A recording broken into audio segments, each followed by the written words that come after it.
Welcome to Beyond the Ladder, Episode 2, Becoming a Consultant Before It Was Common.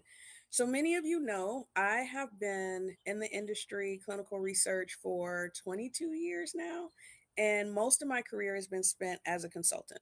I had a mentor who saw things early in me and said, you know what, I think you need to be a consultant. Come on over to this side of the world with me, and I'm going to show you how to do it. And it was actually the biggest gift, biggest career blessing ever. It allowed me to have experiences across the industries, startup biotech, all the way over to big pharma, everything in between, and to really see the inner workings of how different organizations are run and how clinical operations works, what doesn't, different leaders, different leadership styles, different team setups and infrastructures, and just honestly in my world of research, what worked and what didn't. And it really gave me a leg up on my own career and how I grew and the knowledge I gained and was able to provide to the companies that I supported and worked with and was a team member for. And so this has been my life. It's normal for me. I don't have benefits from a company, 401k, paid time off. Like that's never been part of my kind of understanding of what work is. And so I don't think anything about it. Word of mouth has been the way that I've always gotten my work. I do excellent work and I have a reputation. So when someone leaves a company, they take me with them or they call me and say, hey, we need this. Do you have availability to come over and join our team? And so that has been how I have done climb the ladder, how my career has looked, and it's been really great. And so now I find that a lot of my colleagues and friends who kind of say, oh, no, could never do that. That's not for me. I just want to be an employee. I like getting my salary. I like having my paid time off, my vacation. Uh, Not interested, but hey, do you? Looks good. Now, those very same people are coming to me and saying, hey, how did you do this? How do I set this up? How can I get work as a consultant?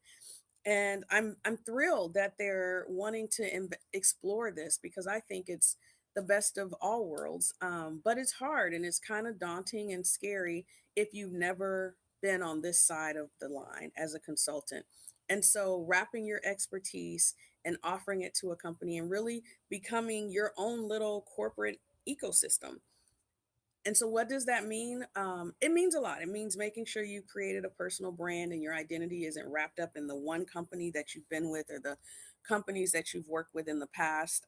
Your LinkedIn shouldn't be resume. It should be all about you and your brand and your expertise and your thought leadership and what you've accomplished and how you can help organizations or other people as a result of the expertise and knowledge and skills that you have. And so, it's a journey. I'm not expert at it. I'm learning and growing, but I feel like I'm probably ahead of the pack or ahead of my corporate friends who haven't experienced the consulting side of things.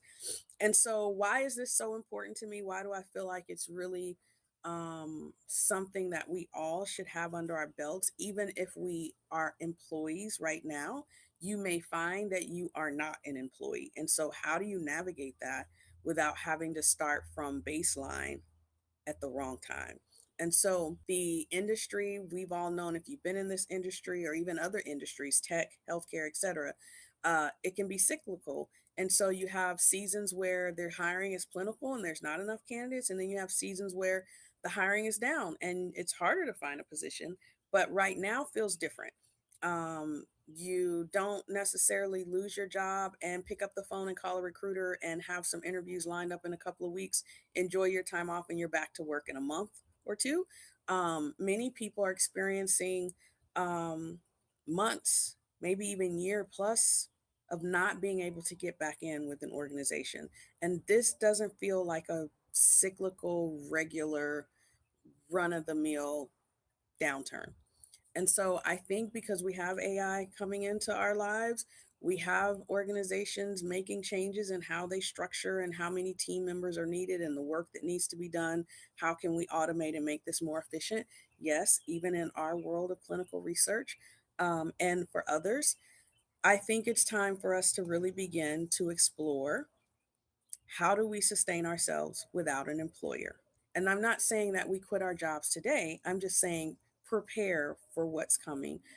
Be in the driver's seat of being in control of your income, your personal economy, and not handing that over to an employer and hoping for the best. And so I think we can learn to gain confidence in ourselves, to know, especially if we've been in our careers for 10, 15, 20 years, we are rock stars. We have expertise and skills to offer. And it doesn't necessarily have to just be one company at one time. We all don't want to be entrepreneurs. Entrepreneurship is hard and not necessarily what everyone wants.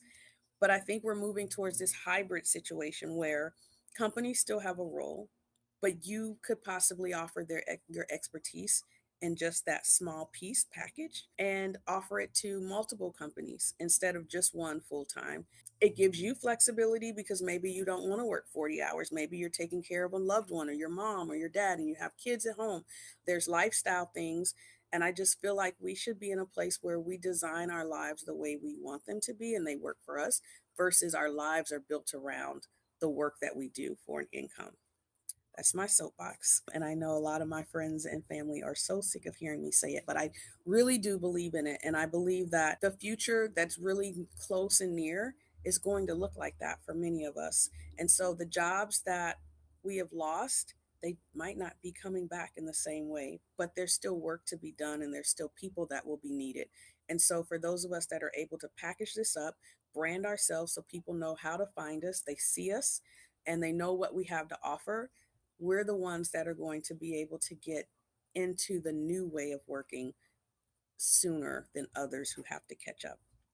And so, what I would say to you is before you even begin to look at is my expertise, what do I have to offer another corp company or business or even a person? Before you do that, I think it's really important just to sit with the question, what do I love to do? What do I want to do? Like if you're at this intersection where you're possibly going to have to adjust what you've known for a very long time in terms of work, why not build it to look like what you want it to look like instead of just finding a new way to maybe do the exact same thing you're doing right now and you don't love it. And so I asked the question, what would you do if money wasn't an option and you could just do it, whether you got paid or not? I think that's a really good starting point for understanding what do I love to do? What do I want to do? What brings me joy? And it might be connected to what you do on a day to day basis in the work world, and then it might be worlds apart from it. But I think that's a really good place just to get things moving